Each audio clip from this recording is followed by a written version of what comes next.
तो सत्य को स्वीकार करने से क्रांति आती है, आंदोलन से क्रांति नहीं आती।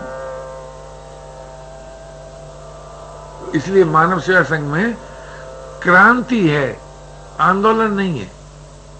अरे भाई हम मानव हैं, हमें मानव होने के नाते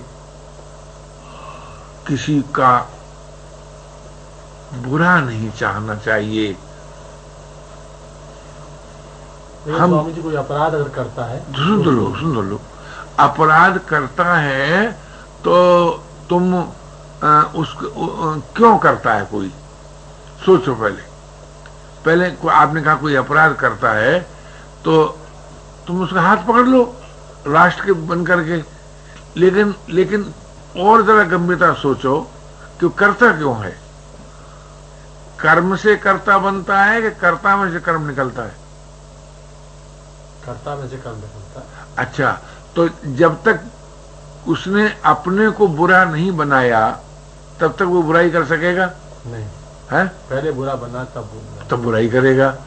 तो वो बुरा न रहे, ये करुणा जगे आपके हृदय में, और बुराई के बदले में यदि आप भलाई करें तो उसका सुधार होगा कि बुराई के बदले में दंड देने से सुधार होगा?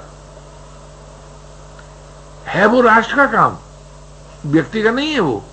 और ये व्यक्ति का काम है कि आपके साथ बुराई की तो भाई मैं बदले में बुराई तो नहीं करूंगा, क्योंकि मैं मानव हूं, मैं साधक हूं, मैं बुराई नहीं करूंगा।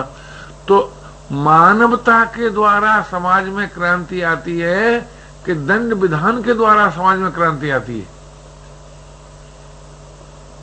स्थायी तो मानवता के द्वारा ही आएगी। यही मेरा मतलब था। तो एक साधक धर्म होता है, एक राष्ट्र धर्म होता है। देखो, दंड विधान जो है वो व्यक्ति नहीं दे सकता। व्यक्ति कोई जैसे किसी को कोई कहे कि किसी ने फांसी का हुक्म किसी को हो जाए तो व्यक्ति फांसी के बदले फांसी नहीं दे सकता, राष्ट्र कानून देगा जी कि भाई तुमने मारा है, तुमको फांसी दी जाती है। क्या मजिस्ट्रेट फांसी देगा? कानून देगा। तो विधान के द्वारा दंड का विधान जो है वो आप अपने द्वारा अपने साथ भी कर सकते हैं अगर चाहें तो। अगर आप चाहें तो आप एक अदंडनीय समाज का निर्माण कर सकते हैं। कब? कि हम लोग गलती करने वाले स्वयं अपने साथ न्याय करें। न्याय के 3 अंग होते हैं। पहला अंग होता है कि हम इस बात को स्वीकार करें कि हमने बुराई की। ये दूसरा अंग होता है उससे हमारे हृदय में वेदना होनी चाहिए, करे राम राम हम मानव होकर हमने बुराई की। तीसरा निर्णय होता है अब मैं कभी नहीं करूंगा। तो इस दृष्टि से न्याय निर्दोषता की स्थापना होगी कि जो राजदंड से निर्दोषता की स्थापना होगी। मानव शास्त्र ने बड़ी सुंदर बात बताई। उसने कहा कि देखो भाई, तुम भले पहले हो जाओ, पहले भले हो जाओ। कैसे? की हुई भूल को न दोहराने का व्रत लेकर भले हो जाओ। अच्छा, तो अब यहां भले होने के लिए हमें भलाई करनी पड़ी कि बुराई छोड़नी पड़ी? बुराई छोड़नी है, बुराई छोड़नी। तो बुराई छोड़ना जो है ये भलाई का मूल है कि हमने थोड़ी बुराई भी की, थोड़ी भलाई भी की। जी, बुराई छोड़ना है मूल, बुराई छोड़ना मूल है। तो इस दृष्टि से मानव संघ प्रणाली में यह है कि भैया अपनी भूल को देखो कि आपकी भूल क्या है। तो हमारी सबसे बड़ी भूल क्या है कि जो संसार की वस्तु है उसे हम अपना मान लेते हैं, और जो अपनी वस्तु है उसे भूल जाते हैं। संसार की वस्तु क्या है? शरीर है, वस्तु है, योग्यता है, सामर्थ्य है, ये संसार की है। और अपना क्या है? परमात्मा अपना है। तो जो अपना है उसे अभी हम भूल गए, और जो संसार का है उसको अपना मानने लग गए। अब आप विचार करके देखो, तो अगर ये बात हमारे आपके जीवन में ठहर जाए कि शरीर संसार के लिए है, अपने लिए नहीं है, तो आप क्या करोगे? आप तय करोगे इसके द्वारा बुराई तो किसी के साथ नहीं करूंगा, यथाशक्ति आंशिक भलाई करूंगा। क्यों भैया? करोगे ना? तो अब कौन सी भूल से, ये कहां से आई अच्छाई? कि जब आपने सत्य को स्वीकार किया कि शरीर मेरा नहीं है, मेरे लिए नहीं है, प्रभु मेरे हैं और मेरे लिए हैं। तो प्रभु मेरे हैं और मेरे लिए हैं, इस बात को जब आप मानेंगे तो प्रेम जगेगा कि नहीं? ये और शरीर मेरा नहीं है, मेरे लिए नहीं है, इस बात को आप मानेंगे तो सेवा बनेगी कि नहीं? अच्छा, सेवा के बदले में भी कुछ नहीं चाहिए और प्रेम के बदले में भी कुछ नहीं चाहिए, तो त्याग आ जाएगा कि नहीं? जी, तो आपका स्वरूप क्या हुआ? मानव का स्वरूप क्या हुआ? सेवा, त्याग, प्रेम, ये मानव का स्वरूप हो गया। अब सेवा के लिए क्या किया? सत्य को स्वीकार किया। प्रेम के लिए क्या किया? सत्य को स्वीकार किया। त्याग के लिए क्या किया? सत्य को स्वीकार किया। जब तुम्हारी वस्तु से हम तुम्हारी सेवा कर रहे हैं तो हमें क्या हक है कि उसके बदले में कुछ चाहिए? और अपने को अपना प्रेम दे रहे हैं तो क्या हक है कि प्रेम से बढ़िया भी कोई चीज है जो चाहिए? तो देखो, अचाह होना भी जीवन का सत्य निकला, प्रेमी होना भी जीवन का सत्य निकला, और उदार होना भी जीवन का सत्य निकला। तो उदार होना, अचाह होना, प्रेमी होना, ये क्या है? ये जीवन का सत्य है या नहीं? जी। तो इस दृष्टि से आप विचार करके देखो कि हर भाई, हर बहन, यदि वो अपनी भूल रहित होने की बात को पसंद कर ले, जैसे शरीर, वस्तु, योग्यता, सामर्थ्य संसार के लिए है, संसार के लिए है, अपने लिए नहीं है, संसार की है, अपनी नहीं है। अब इस सत्य को मानने मात्र से निर्विकारता प्राप्त होती है और उदारता जागृत होती है। क्यों भैया? निर्विकारता और उदारता आती है कि नहीं? करके देखे महाराज, तब ये करके देखो, जिस अंश में करके देखो उसे फौरन मालूम होगा। निर्विकारता और उदारता अपनी नहीं है तो मोह सताएगा क्या? बोलो। तब तो नहीं सताएगा। अच्छा, लोभ सताएगा क्या? नहीं सताना चाहिए। अभिमान आएगा क्या? विषमता दिखेगी क्या? है? नहीं। अब तो समता आ गई, निर्लोभता आ गई, निर्मोहता आ गई, निर्भिमानता आ गई, तो ये निर्विकारता आ गई कि नहीं? बोलो। तो अब तो आप तो कहते करे देखेंगे, देखो आ जाएगी जरूर। अच्छा, और अपना अपने को प्यारा नहीं लगेगा तो प्यारा लगने का उपाय कोई है? अगर किसी को हम अपना मानकर उसको प्यार नहीं दे सकते, अगर प्रभु को अपना मानकर हम प्यार नहीं दे सकते, तो किसी बल के द्वारा प्यार पैदा होता है क्या? पता ही नहीं जी, पता ही नहीं हो सकता। योग्यता से किसी से नहीं। अच्छा, मैं आप पूछता हूं कि परमात्मा को अपना मानने के सिवाय और क्या भजन होगा? और कोई जी, और कोई हो नहीं। लेकिन हम लोग क्या करते हैं कि जो शरीर हमको मिला था संसार की सेवा के लिए, यानी संसार भगवत नाते संसार की सेवा करने के लिए बनाना था, उसको हमने अपने काम में लगा लिया कि मैं 1 लाख नाम लूंगा, उसका फल मुझे मिलेगा। मैं ये नहीं कहता हूं कि आप नाम लेना कोई बुरी बात है, कि नाम नहीं लेना चाहिए। मानव शासन की प्रणाली में बताया जाता है कि भगवान का नाम, अपने का हर चीज अपने को प्यारी लगती है, तो भगवान का नाम भी हमको प्यारा लगना चाहिए। अब आप विचार कर देखो, नाम का प्यारा लगना लाभदायक है कि नाम का उच्चारण करना लाभदायक है? नाम का प्यारा लगना।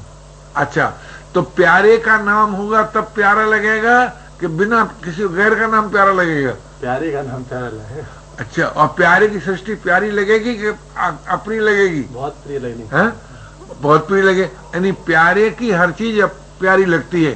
तो भगवान को अपना मानेंगे तब भजन होगा कि किसी क्रिया विशेष से भजन होगा? अपना मानेंगे। अपना मानेंगे तो भजन होगा। क्यों? ऐसा सुना है गुरु वाणी से, भक्त वाणी से, वेद वाणी से कि जो सदैव रहता है उसी को परमात्मा कहते हैं, जो सभी का होता है उसी को परमात्मा कहते हैं, जो सर्वत्र होता है उसी को परमात्मा कहते हैं, जो समर्थ है उसी को परमात्मा कहते हैं, जो अद्वितीय है उसी को परमात्मा कहते हैं। परमात्मा एक ही है ना जी जी। तो इस हिसाब से सोचिए कि जो चीज सभी को, उसको हम और आप अपना मान सकते हैं कि नहीं?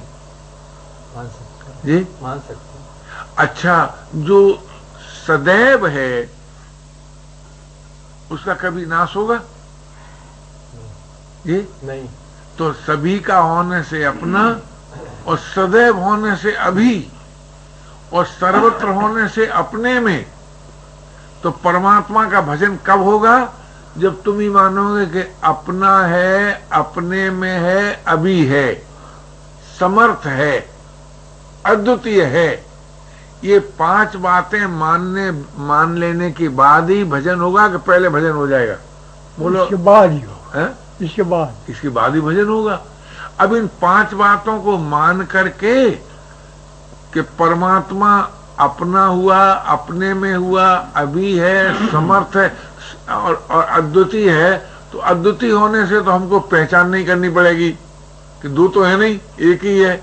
और समर्थ होने से हमारे के अंदर भय नहीं रहेगा, और अपने में होने से अप्राप्त नहीं रहेगा, और अपना होने से प्रिय रहेगा।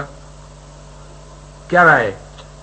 जी बहुत बढ़िया जी, बहुत बढ़िया बात। अब विचार कर देखिए, अपना होने से तो हमको प्यारा लगेगा, अपने में होने से अप्राप्त नहीं होगा, प्राप्त रहेगा, अभी होने से भविष्य की आशा नहीं करनी पड़ेगी, समर्थ होने से हम अभय होंगे, हैं?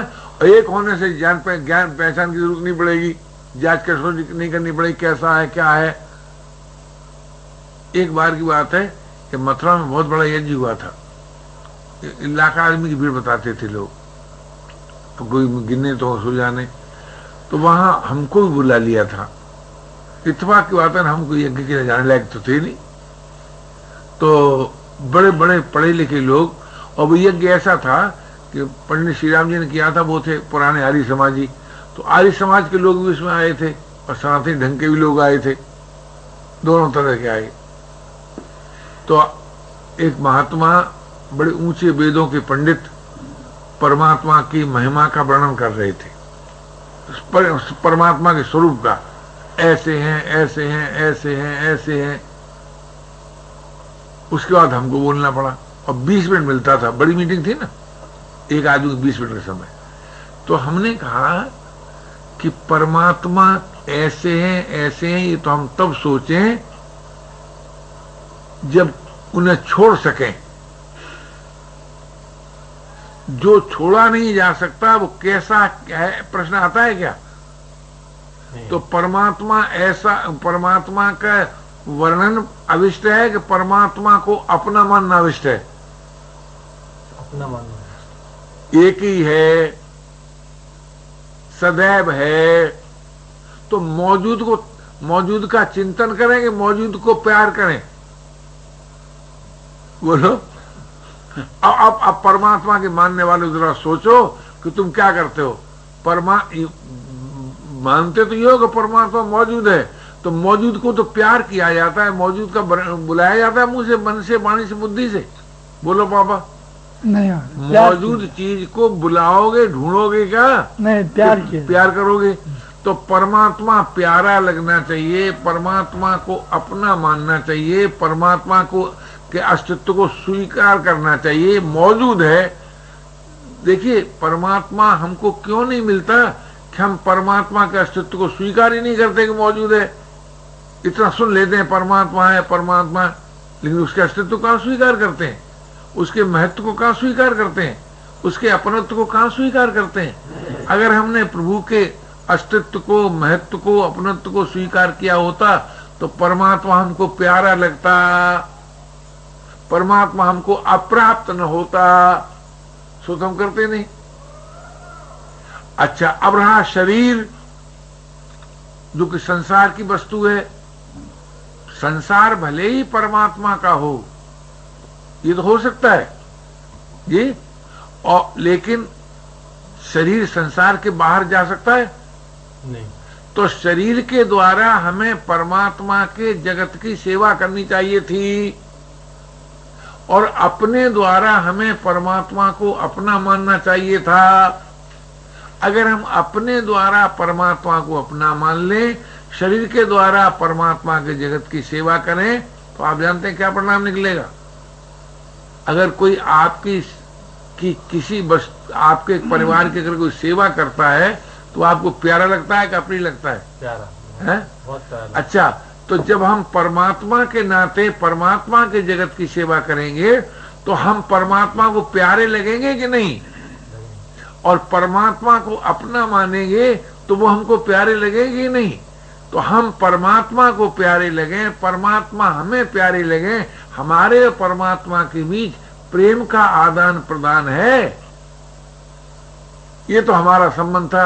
लेकिन वाह रे, हमने कहा नहीं साहब, हम तो अकड़ के मौन बैठ जाएंगे एकांत में शरीर को लेकर। क्यों?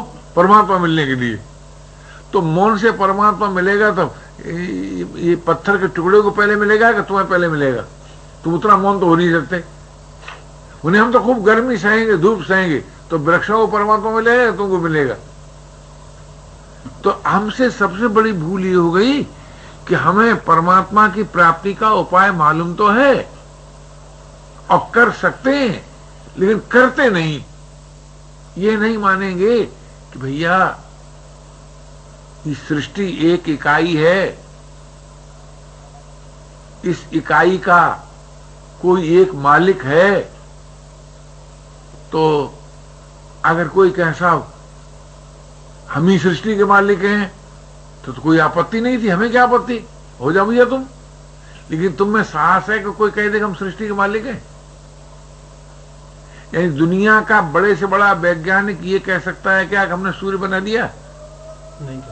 सूर्य का उपयोग किया, वायु का उपयोग किया, आकाश का उपयोग किया, पृथ्वी का उपयोग किया, जल का उपयोग किया कि जल को बनाया जी?